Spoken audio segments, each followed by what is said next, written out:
A 19-year-old college student begins hearing voices that aren't there. He withdraws from friends, stops attending classes, and within weeks receives a diagnosis that will follow him for years: schizophrenia. But the voices, the confusion, the paranoia, none of it responded to the medications prescribed for that condition.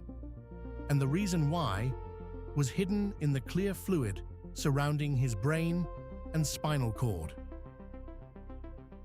To understand what happened here, we need to understand what this young man's life looked like before everything changed. He was a university student, functioning well academically and socially, with no prior psychiatric history and no family history of psychotic illness. He was physically healthy. There were no warning signs, no gradual decline, no childhood behavioral concerns that might have suggested vulnerability to a major psychiatric disorder. His world was stable, his relationships intact, his future apparently secure. Nothing in his background predicted what was about to happen. Then, over a matter of weeks during his first year at university, he experienced a rapid onset of psychiatric symptoms: auditory hallucinations, disorganized thinking, social withdrawal, and paranoia. The speed of onset was notable, but in a 19-year-old male, this presentation aligns closely with the typical age of first psychotic break in schizophrenia. Clinicians made a reasonable initial diagnosis based on the information available to them at the time. He was started on antipsychotic medication, the standard first-line treatment for schizophrenia. But over the following months, his condition did not improve in the way clinicians expected. The hallucinations persisted. His cognition continued to deteriorate. He developed new symptoms that sat uncomfortably alongside a straightforward psychiatric diagnosis: episodes of seizure-like activity, unusual movements, and fluctuations in consciousness that antipsychotic medications could not explain. Over time, memory problems worsened. He experienced episodes of confusion, far more profound than what schizophrenia typically produces. His speech became increasingly fragmented, and perhaps most significantly, he began developing autonomic instability, meaning his body lost the ability to regulate its own basic functions. His heart rate and blood pressure fluctuated unpredictably, and his body temperature regulation became erratic. These are not hallmarks of schizophrenia. These are signs of something affecting the brain more broadly, something organic rather than purely psychiatric. Multiple medication adjustments were attempted. Each time, the response was inadequate or absent. The clinical team observed that his trajectory did not match the expected course of schizophrenia, even treatment-resistant forms. He was deteriorating in ways that suggested the brain itself was under attack, not from a disorder of thought, but from something physically measurable. The question was no longer simply how to manage his symptoms. The question had become whether the original diagnosis was wrong entirely. The pattern interrupt came when a clinician recognized that the combination of psychiatric symptoms, seizures, autonomic dysfunction, and cognitive decline in a previously healthy young person pointed toward a specific category of disease: autoimmune encephalitis. This is a condition in which the body's immune system produces antibodies that mistakenly target proteins on the surface of brain cells, causing widespread inflammation. The key to confirming it lay not in brain imaging or behavioral observation, but in cerebrospinal fluid, the clear, colorless fluid that surrounds the brain and spinal cord. A lumbar puncture was performed. This procedure, also called a spinal tap, involves inserting a needle into the spinal canal to collect a sample of cerebrospinal fluid for diagnostic testing. It is one of the primary tools for diagnosing diseases of the central nervous system, including conditions affecting both the brain and the spine. In this case, the cerebrospinal fluid sample revealed what brain scans and psychiatric evaluations had missed.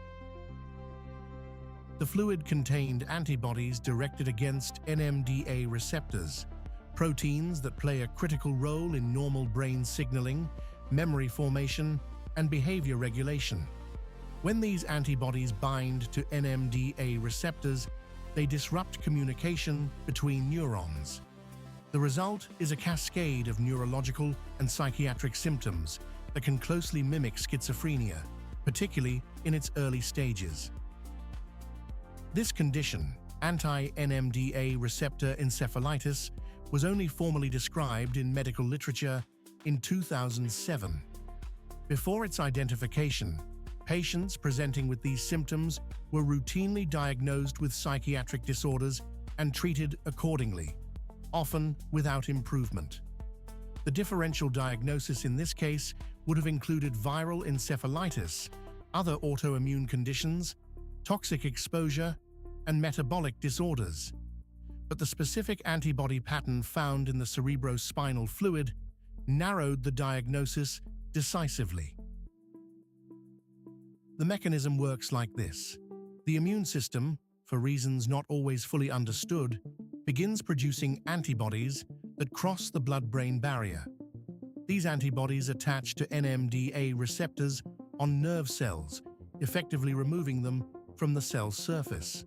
With fewer functioning NMDA receptors, the brain cannot regulate its signaling properly. The frontal lobe, responsible for behavior, planning, and social judgment, is particularly affected. This explains the psychiatric presentation.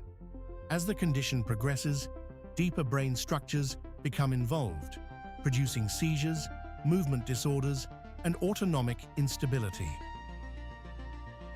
It is worth pausing here to acknowledge a limitation. The exact timeline between initial diagnosis and the eventual lumbar puncture is not specified in the available documentation. What is clear is that a significant period passed during which this patient was treated for a condition he did not have, while the actual disease continued its assault on his brain unchecked. Once correctly identified, the treatment shifted entirely. Instead of antipsychotic medications, the clinical approach moved to immunotherapy, treatments designed to suppress the immune system's attack on the brain. This can include corticosteroids, intravenous immunoglobulin, and plasma exchange, which physically removes the harmful antibodies from the blood. With appropriate immunotherapy, many patients with anti-NMDA receptor encephalitis show significant improvement, though recovery can be slow and incomplete, depending on how long the condition went untreated. The longer the brain remains under immune attack without intervention, the greater the potential for lasting damage.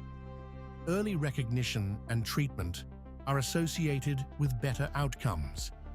This case illustrates both the difficulty of distinguishing autoimmune encephalitis from primary psychiatric illness and the critical importance of reconsidering a diagnosis when treatment fails to produce expected results. It is important to note that this case does not mean schizophrenia is commonly misdiagnosed, or that most psychiatric patients should receive lumbar punctures. Anti-NMDA receptor encephalitis remains relatively uncommon. What this case demonstrates is that when psychiatric symptoms appear alongside neurological signs, seizures, autonomic dysfunction, rapid cognitive decline, and when standard treatments fail, clinicians must consider organic causes, including autoimmune conditions that can only be detected through cerebrospinal fluid analysis. The young man who entered a clinic at 19 with what appeared to be schizophrenia carried a different truth in his spinal fluid, a truth that changed his diagnosis, his treatment, and his prognosis. The voices he heard were not the product of a disordered mind. They were the result of his own immune system dismantling the receptors his brain needed to function. This video is based on a publicly documented medical case and is intended for education and storytelling only. It is not medical advice. If you are experiencing concerning symptoms, consult a licensed medical professional. Medical mysteries. Every symptom has a story. Every patient deserves to be heard. Medical disclaimer. This video is based on real, publicly documented medical case reports and is intended for educational and storytelling purposes only. It is not medical advice. If you or someone you know is experiencing similar symptoms, please consult a licensed physician immediately.